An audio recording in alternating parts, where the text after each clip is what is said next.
me. Welcome, and perhaps even welcome back. I hope we have some repeat customers here tonight. I'm Sean Quimby. I'm the Senior Director of Special Collections with SU Libraries. Tonight's lecture by Professor Robert Friedel is our second critical connection of the year.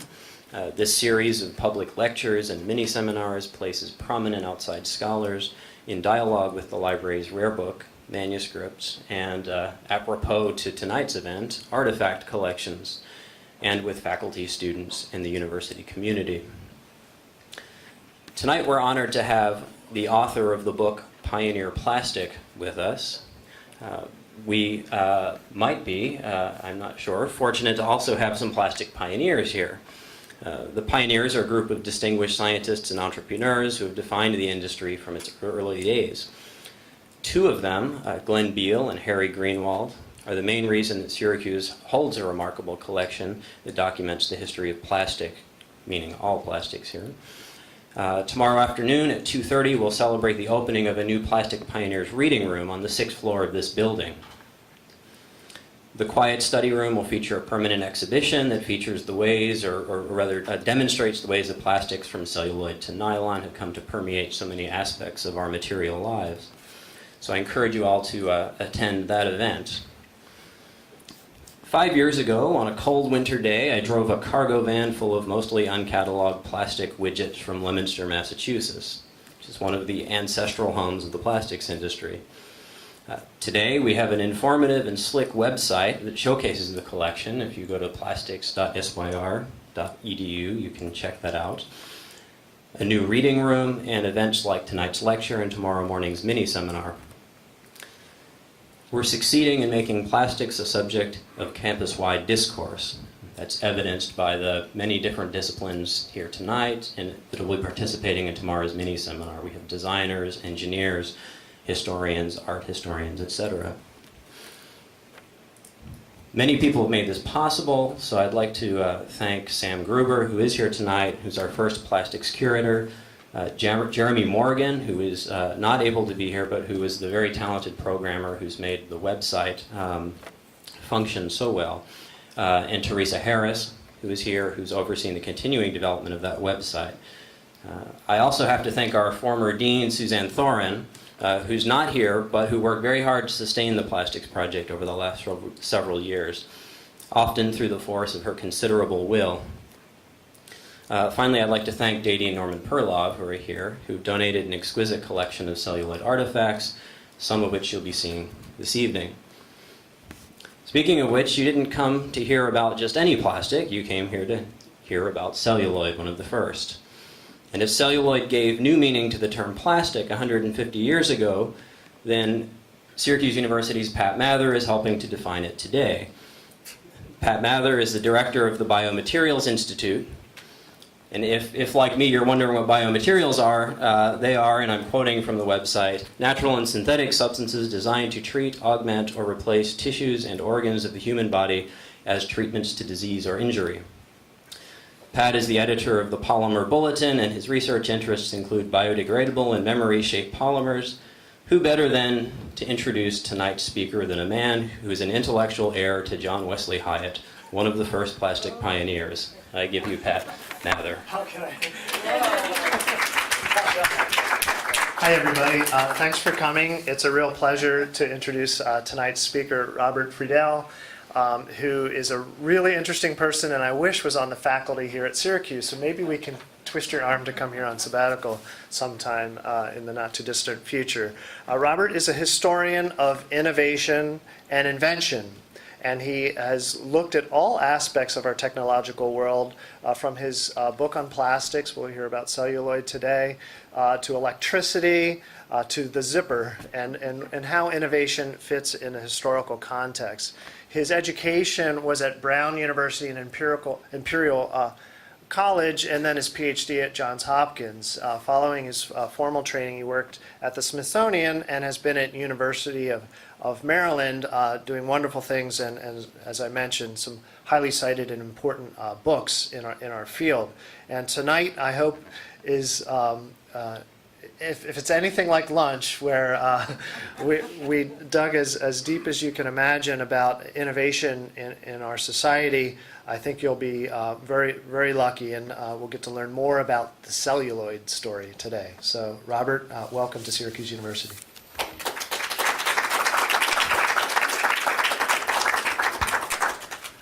Thank you. Is the mic on?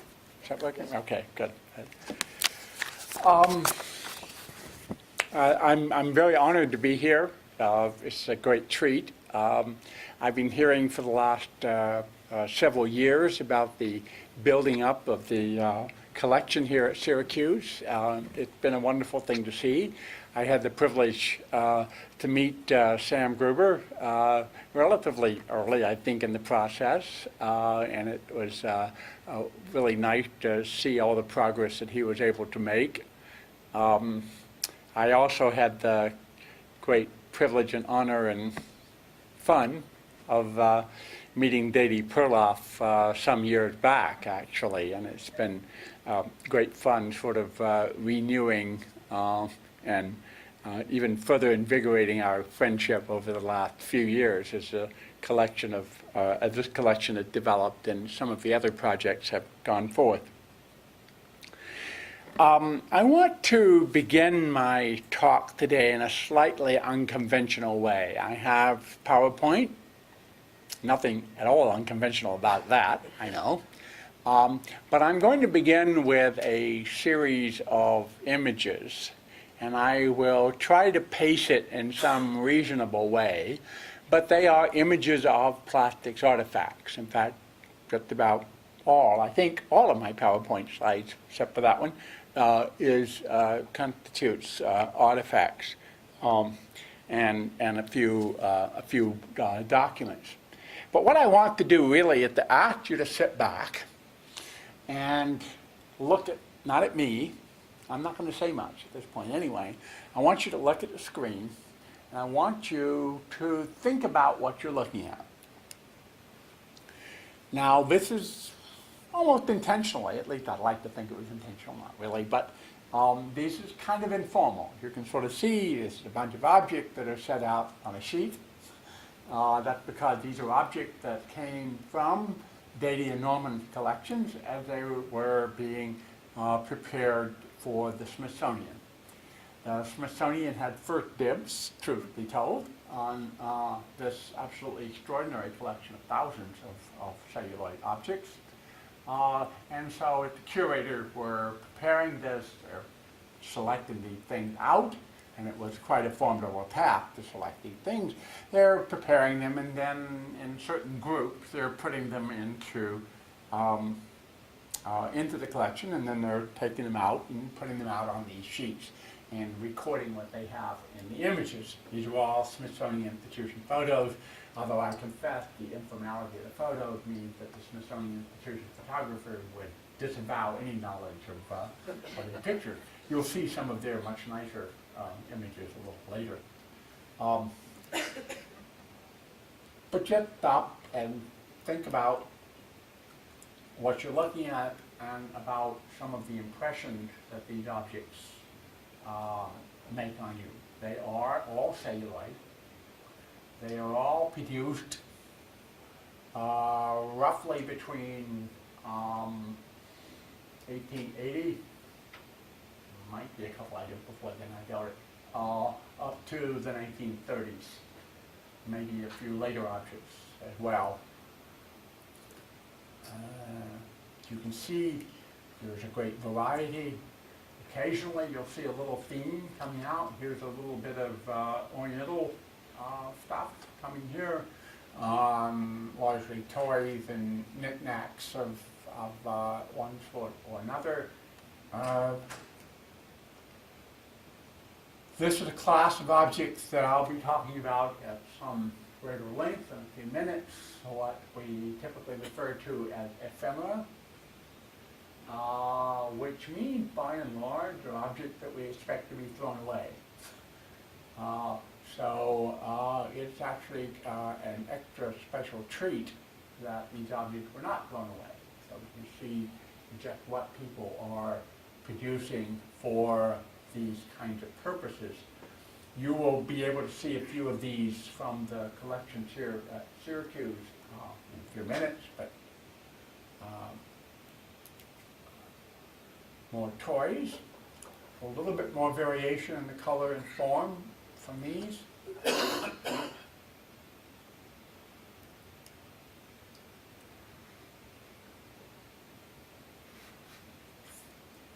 Try to think now, not so much about what the objects are, although that's what we always do when we look at things like this, but try to think a little bit more about what they look like, about the material, about the appearance, about the design, and again, don't be worrying too much about what they actually are, or that is to say their function, because in fact that's what we tend to always first think about when we look at an object. But I want you to think much more about the material and the way that the material is actually used and treated.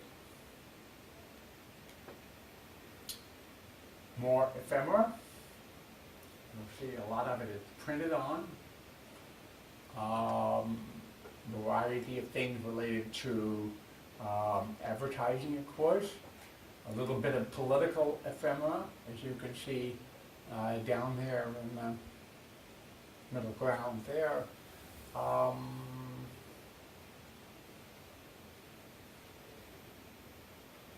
And I believe there's a marker pen up at the top. Obviously does not belong here, but emphasizes the informality of my presentation here, right? And it is, after all, plastic. Right? It is not. Okay. Few more objects. One of the things that's interesting, we have one or two examples again in the Syracuse collections, is that occasionally you'll see an object that very explicitly, right, just very explicitly tells you that it's made out of cellulite. And you'll see a few more examples of this in a second.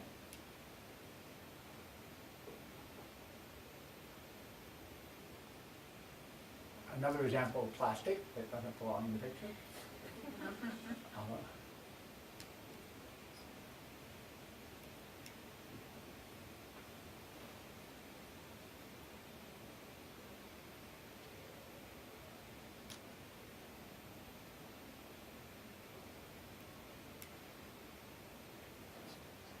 Again, occasionally we have just dozens of examples of the same thing. I actually encountered celluloid straight razor handles pretty early in my own investigation of this, because they were in the Smithsonian collection very early on. They're among the most prominent examples of celluloid, in part because they're small, they tend to be kept, they're not thrown away, and they tend to be very artistically treated. They're given a certain kind of artistic treatment, which is part of what I want you to be hopefully absorbing in this a little bit, is that this is plastic, but it's not plastic treated, even when it's ephemeral plastic, even when it's meant to be just used for a short period of time, it's actually not treated in a shoddy way. It's treated with some very interesting aesthetic character to it. And straight razors, people recognize those handles for a long time doing that. These are matchboxes. Very easy to modern eye to think of cigarette lighters, but they're not. They're actually slightly hollow boxes. Again, they're made of metal, but with celluloid on the outside. As you can sort of see, one of the characteristics of celluloid is that it takes printing, particularly color printing, very well. And it shows it off very well. And a good example here. Now the most classic form, if you will, of celluloid that you will still find this in antique stores and places where you can buy old stuff, are the toilet sets. And there's some very nice examples here and here. And again, we have an example from the Syracuse collection. We'll take a closer look at this at the end of the PowerPoint presentation. Now,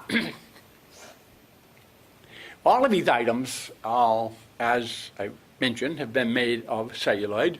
Celluloid is a cellulose nitrate plastic, typically made from what is technically called cotton linters, which basically think of what you pull out of a dryer, okay? It is lint. But if your dryer produces an astonishing amount of this after only a load or two, imagine what a textile factory might be producing in the course of its production. So you're going to have lots of this. It's practically pure cellulose. And then you treat it with nitric and sulfuric acid, and that nitrates the cellulose, making it highly flammable. If you nitrate it far enough, you'll get gun cotton, meaning it's explosive. This stuff is usually not nitrated that much. And then it's treated with camphor and a little bit of solvent, alcohol, that sort of thing. And that produces a hard, relatively stable material. It's what they call a thermoplastic, which means that you heat it up, it will soften. And as I said, it is highly flammable. It takes colors very well. You can sort of see that. And this was first made in the late 1860s by a man by the name of John Wesley Hyatt, who lived in Albany, New York, and later moved to Newark, New Jersey, where he set up his factories along Ferry Street, which, you know, Newark is in between the train station and the river, in the Portuguese section of today's Newark. In fact, the last I looked, which isn't terribly recently, I admit, the building was still there from the Ferry Street factories. This was made and was a very popular material, as you can see, for a wide range of uses, all the way up to about World War II. It had largely been superseded by other plastics, typically petroleum-based plastics. And somebody asked me today where they would encounter it now, and the last two uses, they may know better than I, that I know of are guitar picks and ping pong balls. And I used to be, not too long ago, you could get fountain pens with celluloid barrels. Beautiful, again, the kind of effect that you would get. I suspect those have disappeared as a fountain pen in general. But this is therefore what I have called the pioneer plastic. It is also, because it's the pioneer, it's the plastic material for which we have the longest historical experience. And I believe that this plastic, I still believe that this plastic set the stage for many of the new materials in the 20th century.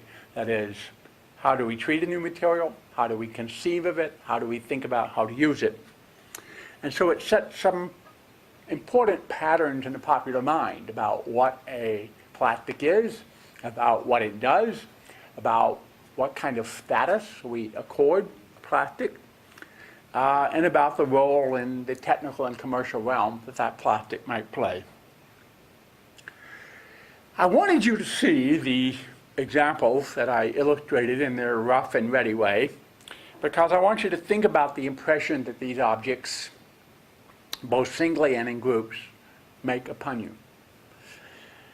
In museums, we operate on the assumption that objects themselves speak to the observer. But of course, the language that objects use to speak requires a certain amount of translation and interpretation if we're really going to glean the meaning from them. In the case of the plastics, I would argue that the impression that you've just gotten, whatever they may be, the first impression and the second impression of the material messages are arguably as important as the nuanced interpretations that people may now put on them. And I'll explain what I mean by that somewhat cryptic statement in a moment.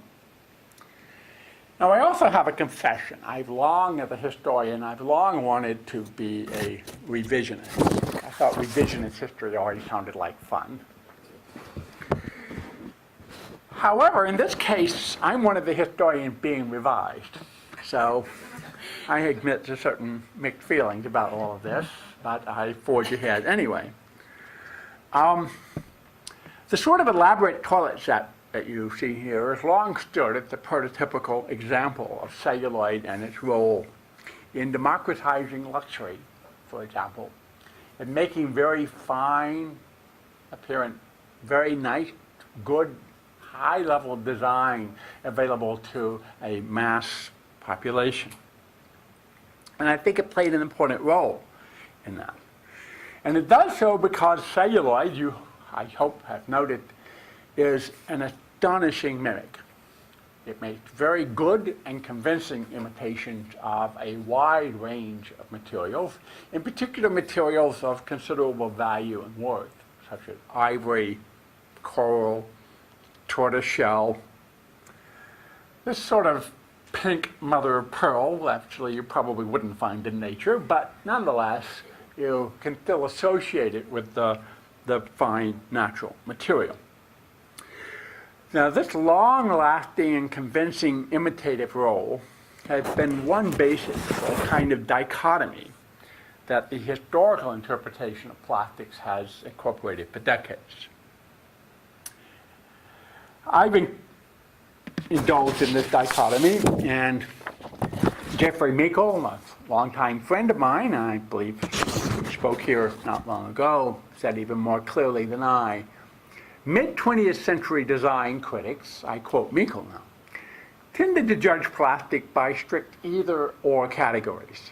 On the one hand, regressive manufacturers imitated traditional materials with ever more convincing results, hoping to gain by reducing processing costs without alienating native consumers who demanded clearly domestic surroundings. In other words, this imitative mode defined what manufacturers did.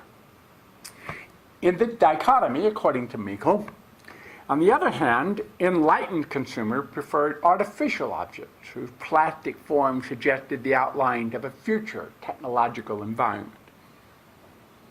A split defined in its early stages by celluloid colors, imitating linen, for example, on the one hand, and Bakelite radios, looking like nothing other than Bakelite radios, on the other hand, survived decades of the kind of schizoid aesthetic. In other words, Meikle is telling us, and I described this even before he did, is that celluloid tend to emphasize an imitative form, whereas later plastics tend to emphasize that they're plastic. They celebrate their plasticity. But there is, and Meikle goes on to admit this too, to treat it that way is to ignore a vast excluded middle in his term. There are all sorts of explicitly plastics objects that have vaguely imitative elements, like plastic daisies on a wastebasket, that occupy this middle ground. But in the flood of plastics appearing in the mid-20th century, Meikle considered this an aesthetic desert. He says, although some artifacts did evoke modernity, most remain stylistically rubbish, too anonymous and ephemeral to do more than add to a vague consciousness of an ever greater flow of plastics. It's this anonymous and ephemeral ground that I want to explore and, in a sense, rescue here, and to appreciate for what, even in the earlier plastics, they can tell us about material, design, style, and originality. To be sure, the finer pieces represented by celluloid, such as this tortoiseshell comb, are indeed spectacular examples of the imitative and deceptive in design.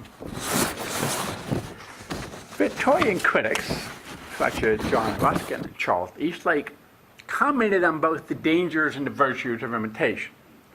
On the one hand, imitation was a threat to one of the core values of art, sincerity. And the machine-oriented imitation of celluloid manufacture was a fundamental threat to the Victorian interpreters, to the values of craftsmanship. On the other hand, Ruskin himself, that great commenter on design, style, and taste in the 19th century, maintained that skillful imitation was a source of real aesthetic pleasure, particularly when it stopped just short of true counterfeit.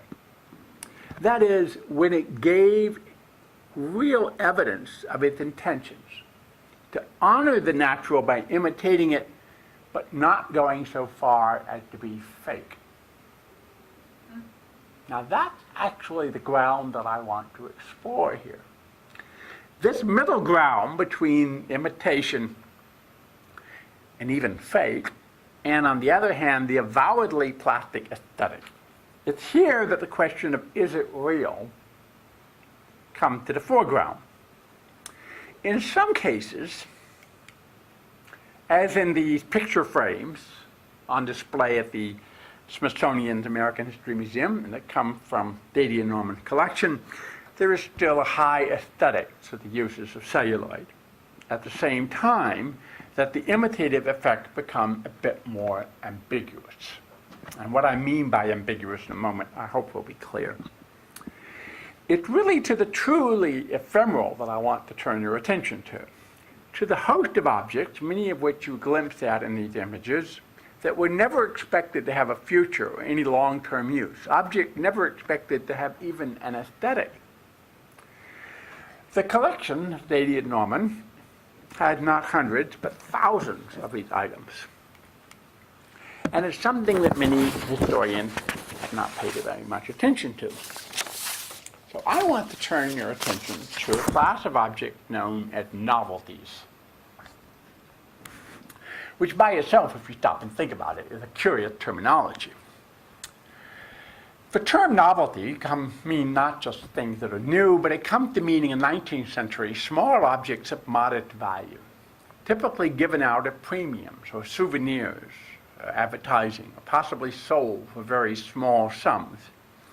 As such, novelties were expected to be manufactured in quantity in multiple identical copies.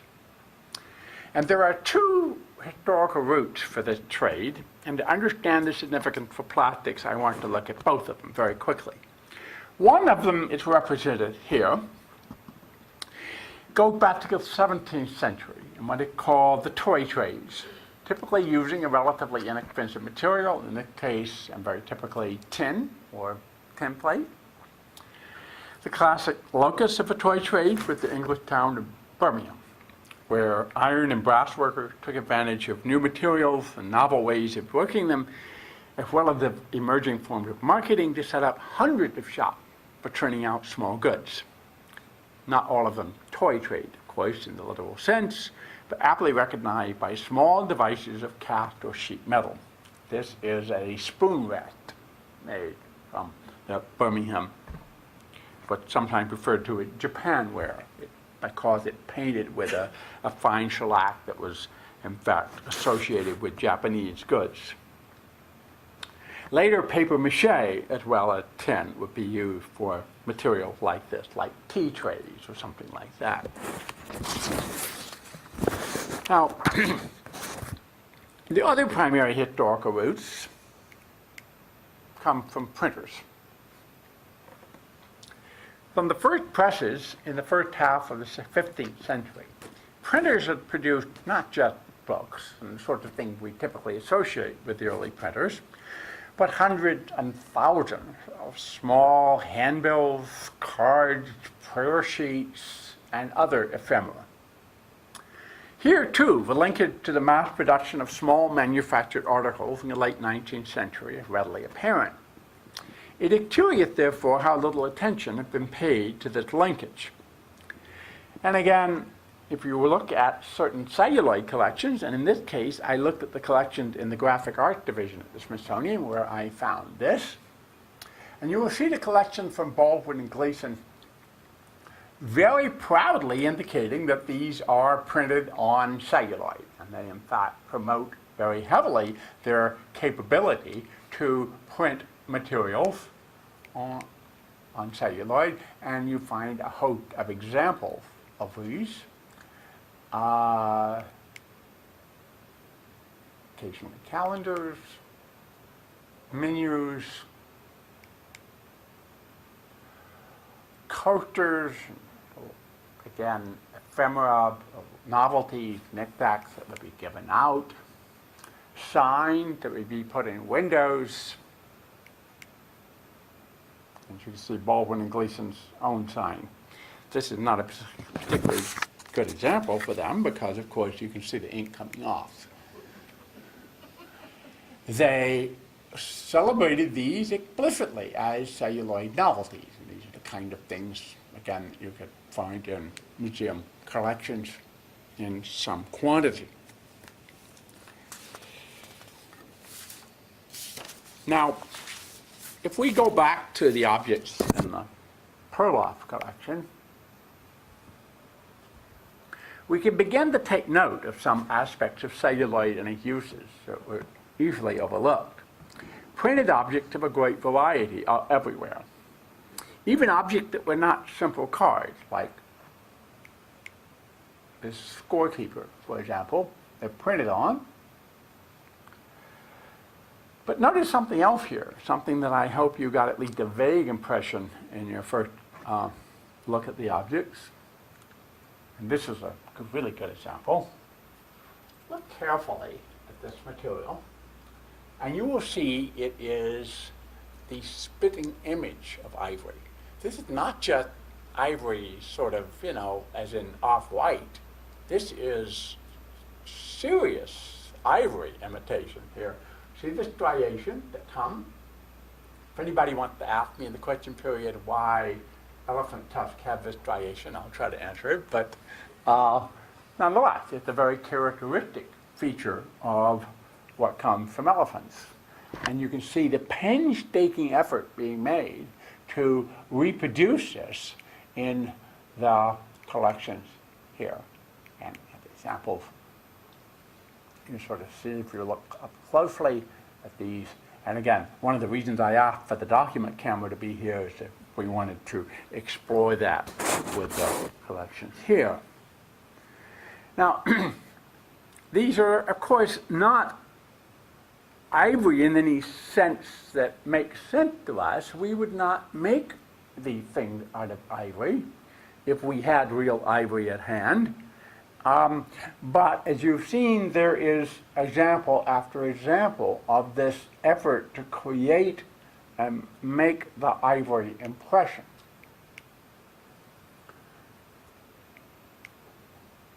Particularly with the printed object. Again, I think that's large enough for you to see the striations on the ivory.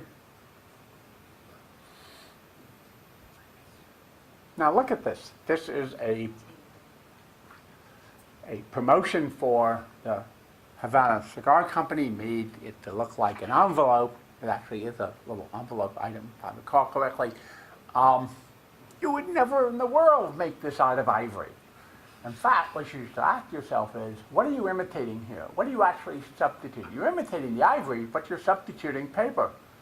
You're taking something that would be relatively cheap, and you're making it into something moderately expensive at the backside of that.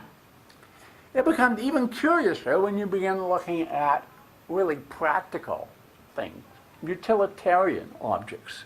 And again, this is something I never looked at before until I started looking at these collections, and we see remarkable examples of these practical, everyday things for a surveyor, exposure meter,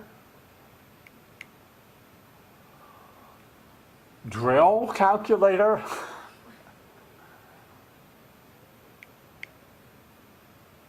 The other side, again, you can see the ivory a little bit more clearly there. These are kind of nice for the historian because many of these are dated. You can sort of see the copyright date on that. Another exposure meter, lumber calculator,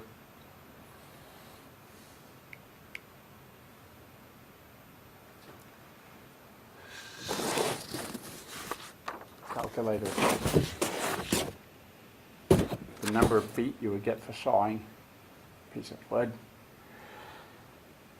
You get the point, is that this ivory aesthetic is dominant, and it's something that defines the way people want you to look at this material.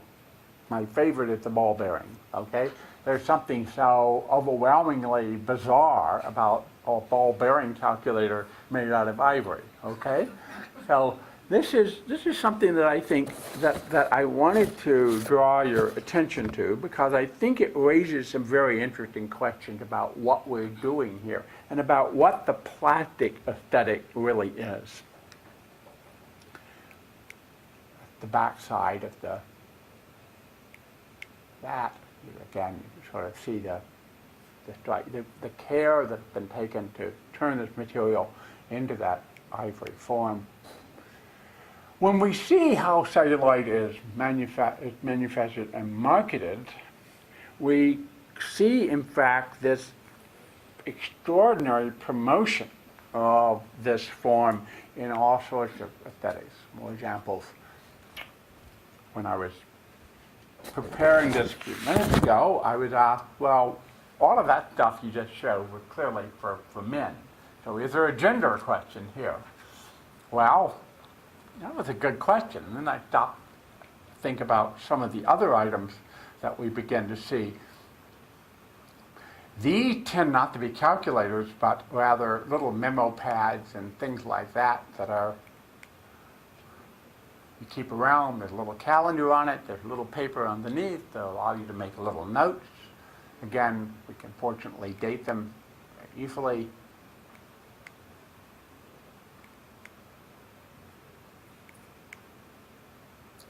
Calendar items. Shopping lists from department stores. This used to be Washington, one prominent department store. Another shopping list. This is a Milady's memo, 1904, from Brooklyn. Oh, darn. Another guy thing stuck in there.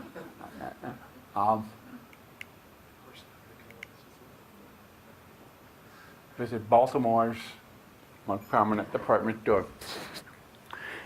Now, one of the other things I want you to notice that we had an example from 1880s. This is 1926. That is an astounding range for this sort of aesthetic to be so evident, to have something like that last for 40 years with relatively little change in terms of the way it's actually done and used. I find that when I began to realize that, realizing we had the dates and we could think about that, I still scratch my head over that, because we think of this as a period of rapid change. We think of this as a period when there are new conceptualizations about art, about design. We're beginning to move into the streamline period, period of the modern post-World War I aesthetic, 1920s, the 1930s, and yet the persistence of this particular mode. And we began looking at some of the advertisements for the celluloid manufacturing company in the 1930s, and we still found the same sort of thing. It's really quite astounding. Now, we can see, in fact, that what's happening if we look at objects like this, and again we ask ourselves what celluloid is replacing. It is, as I said before, it is replacing paper, it is replacing cardboard, it is replacing cheaper materials with what is clearly a more expensive one. So this begins to muddy the waters considerably when we begin to think about where plastic fits into the development of the 20th century. By the time we get to the 1950s and the 1960s, this idea of plastic as cheap imitation indeed does begin to take over, and certainly in the popular literature and the popular mind. Or I have, remind you of Dustin Hoffman and The Graduate and all that sort of stuff, okay? So, but what's interesting is that when we look at this longer history, over basically a half century of use, we find a much more ambiguous status for this material.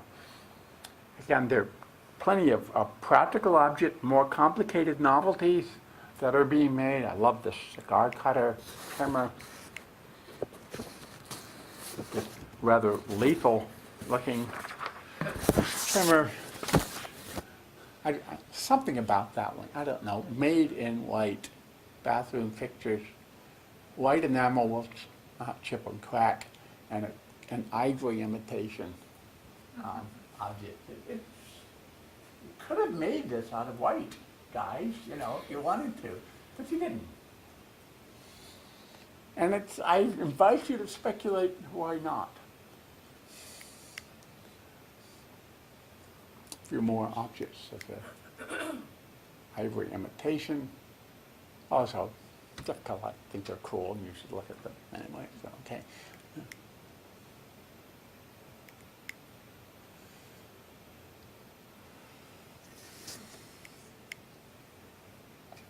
Raise your hand off. This is kind of interesting if you think about it. I'm not. The imitative message here is quite muddied if you stop and think about what's going on here. So,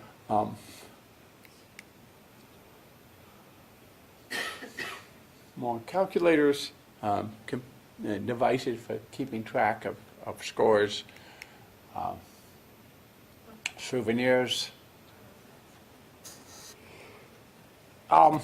What I'm suggesting here is that there's actually a level of originality in these plastics, in the way that they're being used, in the particular design niche that has been developed and carried out for this, that has been underappreciated. This is a plastic that is announcing itself, this is celluloid, guys. It's not, there's no one who's suggesting that it's anything else. And that the ivory aesthetic, the imitative aesthetic in general, becomes integral to our understanding and appreciation of the plastic itself.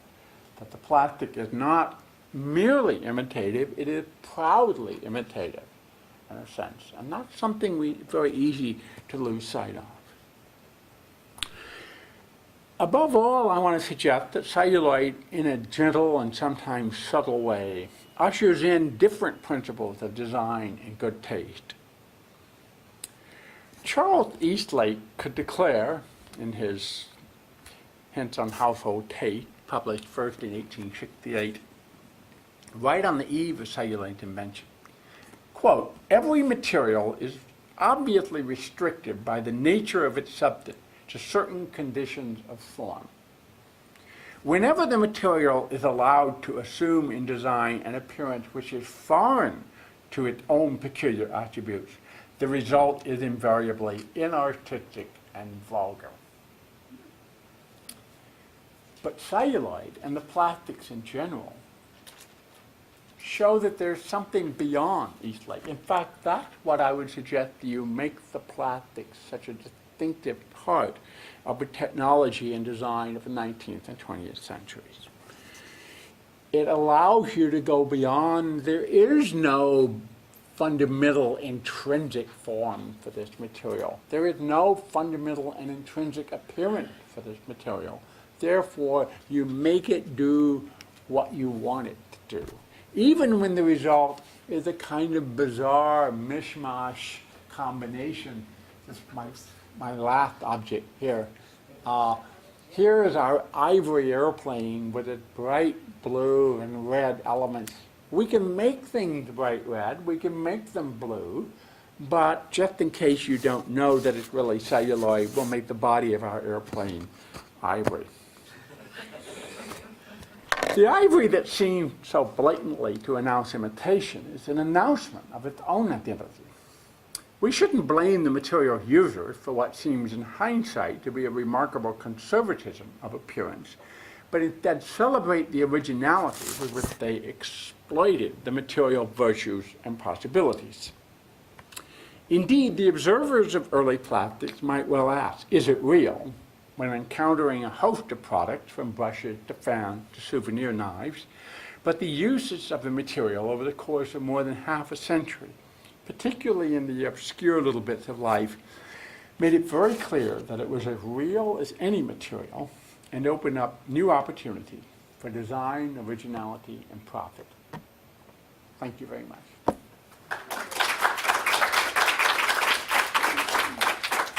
Now, those are my prepared remarks, and I'm happy to take questions, but I wanted to show you that, and these remarks are largely illustrated from the Smithsonian collections, and with a few exceptions, likely from Thady and Norman's contribution. But the collections here in Syracuse, this is a beautiful example of a toilet set.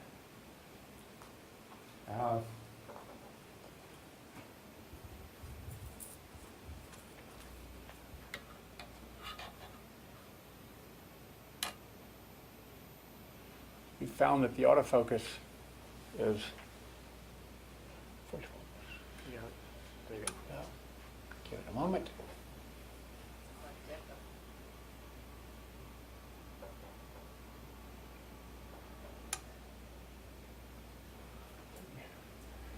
Should be able to see the graining in here now.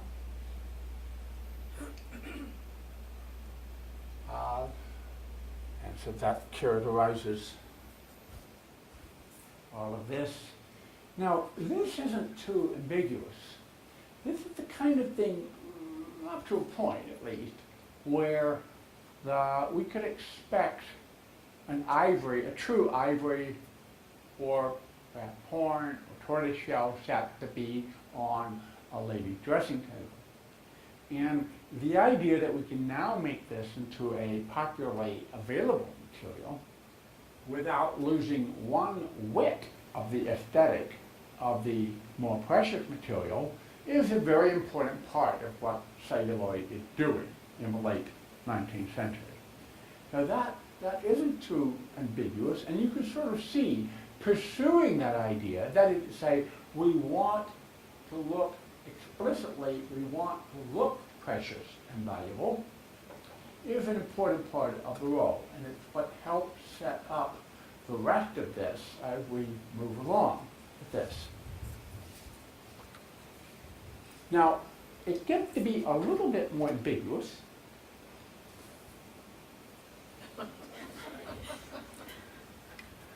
Now, this is listed in the catalog. Should I admit that? Yes, okay. This is listed in the catalog as a toilet brush. But I've been assured by a gentleman who's old enough to know better, who happens not to be here at the moment, that it is not a toilet brush, but rather would be a shower or bath brush. Okay? But, and again, once again, I think you can pretty much see that. The autofocus is interesting to watch it work, isn't it? I think this is one of the cases. It's a toggle. You can just hit the autofocus button and it'll stop. I think what happens when it's a three-dimensional object, the autofocus gets very confused. So, okay, there we see. And so we begin to get a little bit more of a sense of the how do I put it, the conservative nature of this ivory motif. It's a pretty substantial piece of ivory, but we're real.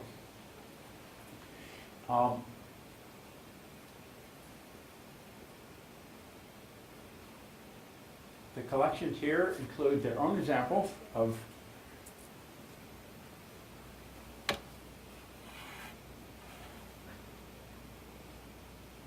the markers that you've seen.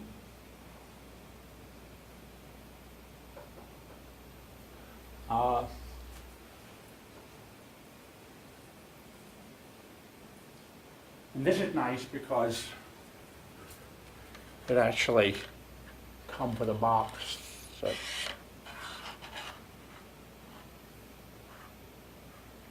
tells you that is celluloid game markers. The patent is remarkably early, by the way. This is, I'm not quite sure exactly what patent this is, but this is about as early as the basic celluloid formulation patent of 1869, so I'm not sure. But you can see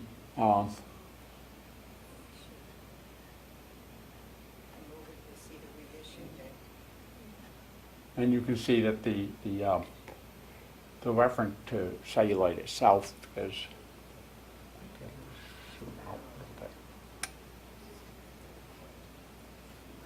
So this is a case where celluloid is being defended very much in its appearance and its claim to distinctiveness.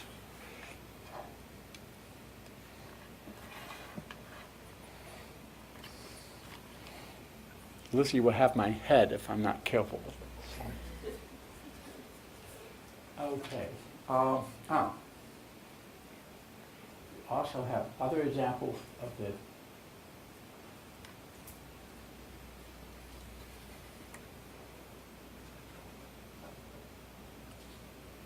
ephemera.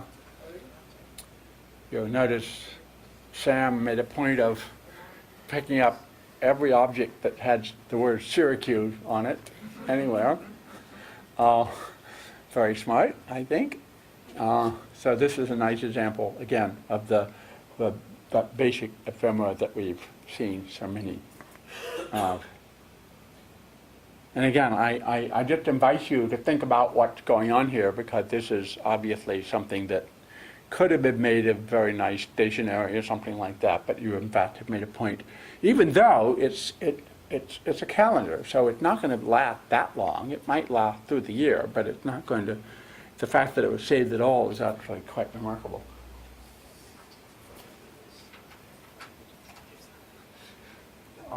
I think I'll leave it at that. I'll take some questions. You're not allowed to handle these things without gloves, but I think it's okay if people want to come up and glance at them afterwards. Yeah. Take a look at one. Afterwards, I think that's fine. Why don't we, since we're being filmed, if you have questions, I'll come and bring the microphone to you. So I'd ask that you speak into the microphone so that the question can be recorded. And then maybe towards the close of question and answer session, people can come up. I'll ask our intern, Rebecca, to stand guard, and the rest of us can retire to the back for a light reception. So why don't we go ahead and open the field for questions. I'm quite an admitted novice to all of this, although Dady and Norman are lifelong dear friends, and I've seen lots of examples in their homes. But my question is, you've explained the material itself, and you've shown us the examples of the artifacts. What is the production method? Is it carved like ivory? Is it molded? I mean, how's it produced? I always want to talk about that, but how much did you pay her for that question? Okay. I won't go into heavy detail, but this is typically molded, okay? As far as I know, ivory is never carved, I don't believe, but it is very readily molded. Remember, it's a thermoplastic. It means that really the temperature just above the temperature of boiling water will soften it. So one of the things that we find, and there are some nice examples in the collections here, are the patents for the machinery that allow you to stamp out, typically, a lot of these things fairly rapidly.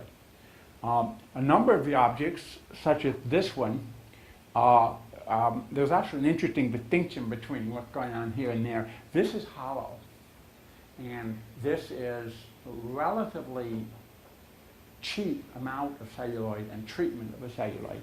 These, on the other hand, are solid, okay? And for the most part, yes, they are.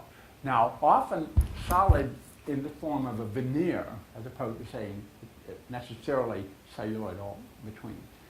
The most classic way in which celluloid is used is in the form of sheets. Even when it's a complicated object, it's often sheet that has been molded in a variety of ways. You remember the toys that we looked at? Now that actually starts to get a little bit more sophisticated. We're starting to use blow molding and other more sophisticated molding that allows it to reduce the amount of material. What it does do, though, that's when we start to depart from this form, because when you start blow molding, you can't preserve the beautiful aesthetic of the ivory or the other very readily. So more likely, in most cases, we're using sheet, veneer, often over some cheaper material, or possibly it's a slightly thicker piece that's actually molded and formed in itself, typically under heat, not great heat. It is highly flammable, so it's often steam, basically steam heat will give you the impression that you want. I could, but I won't, unless somebody insists, talk about how the ivory form itself is created, because that's kind of an interesting manufacturing process in itself. But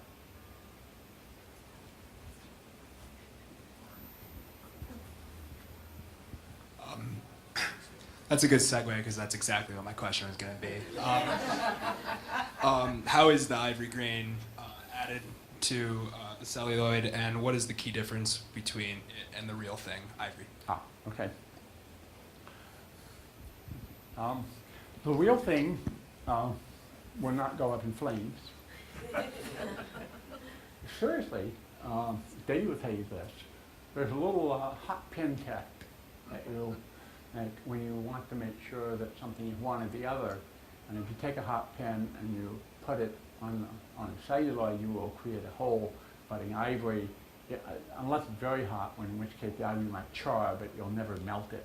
Okay. But to go back to the first part of your question, it's actually quite a wonderful process. Celluloid will take colors wonderfully. That's why I ended up with that airplane, because it'll take any color you want it to. What you do for the ivory is you take two different shades of white, or off-white. You sandwich the sheets like this. You heat it up and twist it a little bit so that the striations are not overly straight. Okay? You give them a little bit of a natural feel to them, and then you cut them on the bias. So you end up with sheets that show the striation. Was that it? Is that reasonably clear? Okay. And that's how you create it. And it's a marvelous process.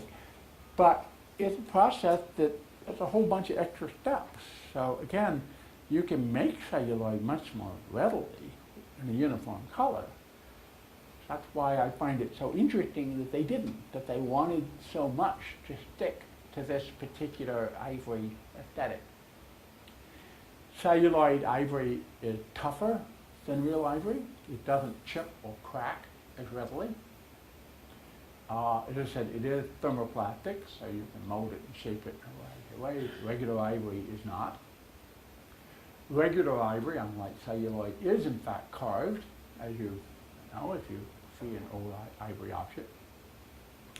What I do find interesting, and I can't resist throwing this little bit out here, is that one of the uses that this was adopted for fairly early, by the late 80s, 1880s, is piano keys, which of course are very firmly associated in people's minds with ivory. What's interesting is that they're not cheaper. They're actually about the same price. You go to a Sears Roebuck catalog for 1898, say, you'll see a whole bunch of pianos. Sears sold everything in those days. And you could order the piano with either ivory keys or celluloid keys, and the price was the same. The celluloid was arguably superior. Okay, it looked good at the ivory and it wouldn't chip or crack. Whereas piano keys over time do have a tendency to do that. So, or craze or some other problem. So.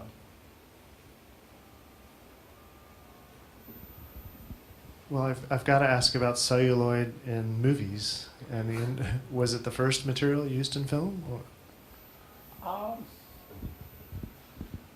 For cinema, yes. We're not very far from Rochester, if I'm not mistaken, right? Okay. George Eastman is actually develops a Kodak using paper. And it sounds crazy, but you put the film, the emulsion material on a paper roll, and then you shot the images, and then you sent the whole camera to Rochester because it was so delicate. You unloaded the material. It was then, the paper was stripped off on long, long tables, and then they would print the images from those negatives, okay? So when there are a couple of different people independently had the idea, wait a second, that's crazy. Why don't we try this plastic, which had been around for about 15 to 20 years at that point. And they knew they could make it into sheets, and they knew that the sheet could be pretty transparent, particularly if they were quite thin, then it began to be made. And so when, by the late 80s and 90s, you begin to get the first experiments with cinema, it's kind of a natural step there, okay? But the actual celluloid film comes initially from the experiment that Eastman is making with popularized film. That's when you get the first roll of film. And then the cinema follows that pretty quickly.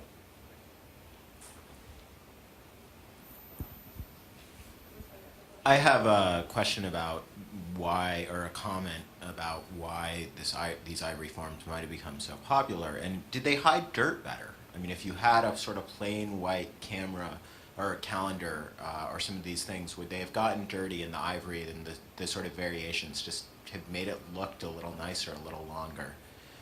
So that's one question. Then my other one, if you're willing to answer too, is about international styles.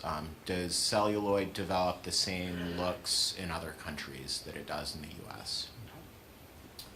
I would not think that the dirt hiding capacities of the ivory would be that much greater. But it's an interesting question. I don't think so, but that's hardly more than just my opinion. Besides, celluloid cleans really easily. I mean, stuff is very easy to do. The international question is a good one. My rough impression is that it's largely the same aesthetic. But, you know, I've never actually systematically looked at the way that works. The only industry I've ever looked at across the international lines is comb making. And there, the aesthetic is pretty much the same. But although with comb making, ivory is not dominant. It's much more likely to be a bit more tortoiseshell and much more variety. Still imitative, still precious materials, but not necessarily the ivory. But I know that I get the sense that the American and the European experiences are very much the same. Again, Dede can perhaps correct me. The toys that you saw in one of the relatively early slides, particularly blow molded, we're beginning, as I said at that time, we're beginning to get Oriental manufacture, and that's maybe as early as the 20s, but certainly in the 30s. And there we can see a very different aesthetic beginning to show up there.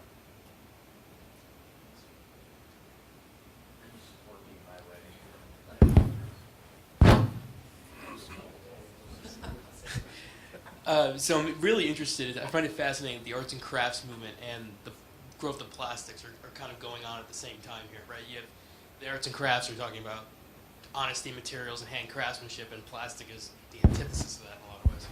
I was wondering about the marketing of plastic. Are they saying that it's built to last, that it's more durable than some of the natural materials? Is that a selling point? Or is it the direct opposite, whereas, you know, these things are so, you know, easily made that they can break and you can buy a new one relatively cheaply? Okay. That's a really, really good question, and I wish I could answer it fully as I like. The latter is not true, if you can recall what the latter part of your question was. Which is to say, the image of the plastic material at this stage, and really I would say all the way up into the post-World War II period, is not the image of the junky stuff that you throw away. Okay, when you get to the Oriental toys, you're beginning to get a little bit of that in celluloid, and then in the post-war period, you get it in a whole range of plastics. But this is not a cheap material. Okay, cheaper for, say, toilet sets or something like that. It actually makes it accessible, but it's still not cheap. And I think that sort of saves some of the aesthetic value that people might be attaching to it otherwise. So I think that's, have I lost track of part of your question? Is that sort of I mean, marketing is built to last, though. Yeah. I know in arts and the crafts, promotional item? Yeah. Well, that's why I quoted Eastlake. The question of honesty. These materials are built to last. Celluloid is, except for the ephemera, which again raises a whole muddy question because it's obviously not going to last, except that what's weird about it is that the stuff that this stuff would have ordinarily been made of, like paper or cardboard, it's clearly not made to last. Whereas the celluloid really is clearly made to last longer than that. So that's the ambiguity of all of this. And the question of how it relates to arts and crafts is a really good one because, again, the question of honesty, the question of craftsmanship. One of the things about this stuff is that it's machine-made. And that's not what, William Morris had in mind, all right? So again, we're seeing all sorts of very interesting contradictions at work here.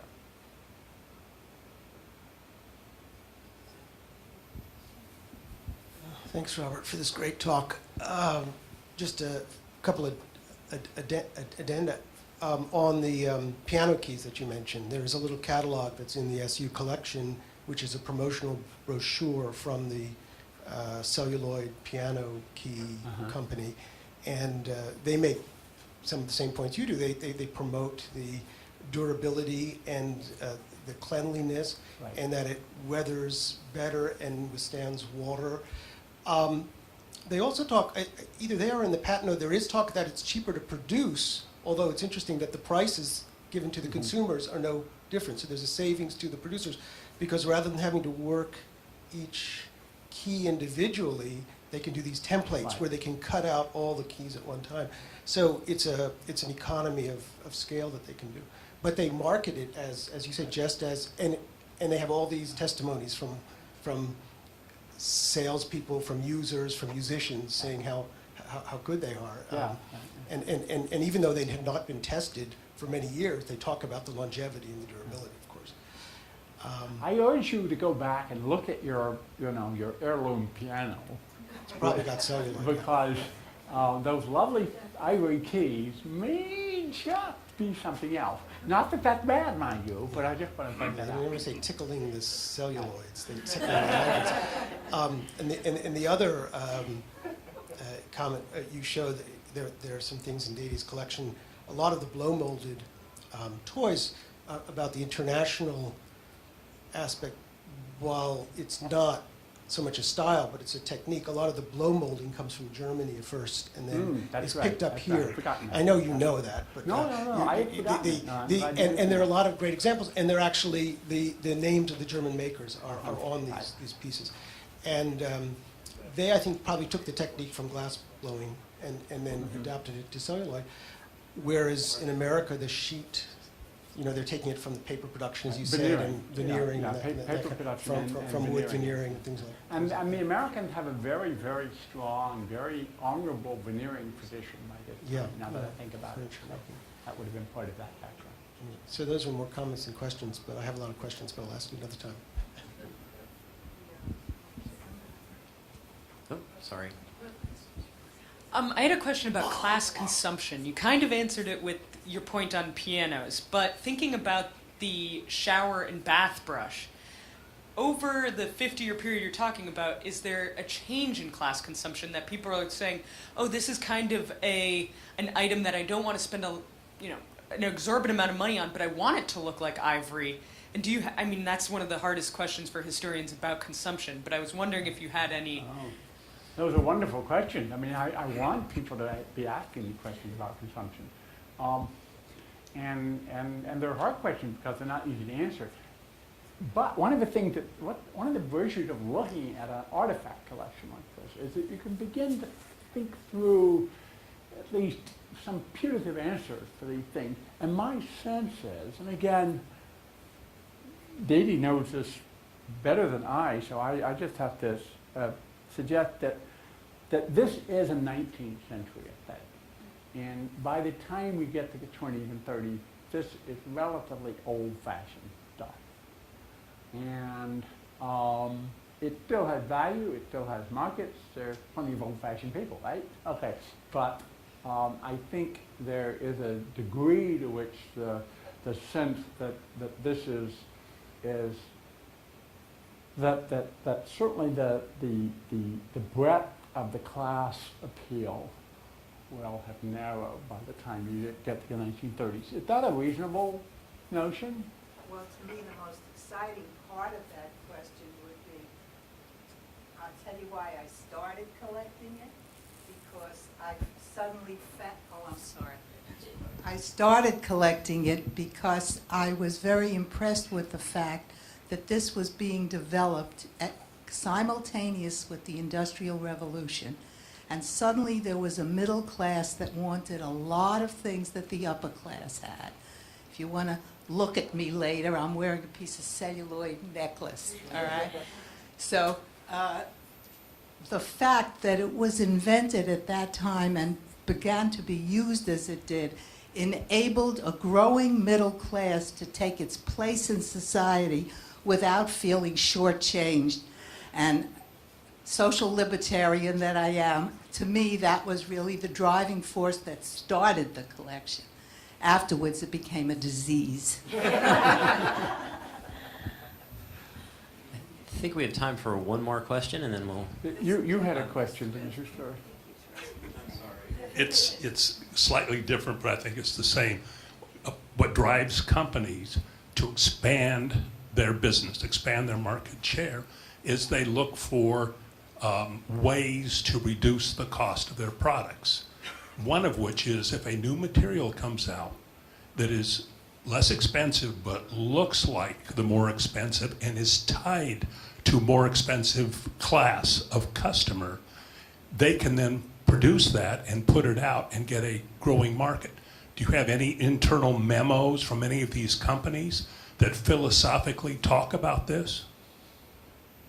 That's really interesting because I think what you really put your finger on, and this is just a total top of the head impressionistic notion, is a real difference between the late 19th century and the late 20th. The kind of mentality that you're talking about is an excellent capture of late 20th century, early 21st century manufacturing thinking. I can see no evidence at all, and I won't say it didn't happen, but I have a sense that the people who are using celluloid to make this sort of stuff are completely different from the people who would have made it from other materials. In other words, you don't have industries or firms saying, oh, here's a new material, we can cut costs, we can expand our markets, whatever, that sort of thing, let's do that. You have new entrepreneurs, new people taking often very different techniques and therefore very little transfer of skill and technique from one material to the other in order to say, oh, let's make fancy dresser sets because we can now make that out of this stuff as opposed to those fancy schmancy people over there who make it out of that stuff.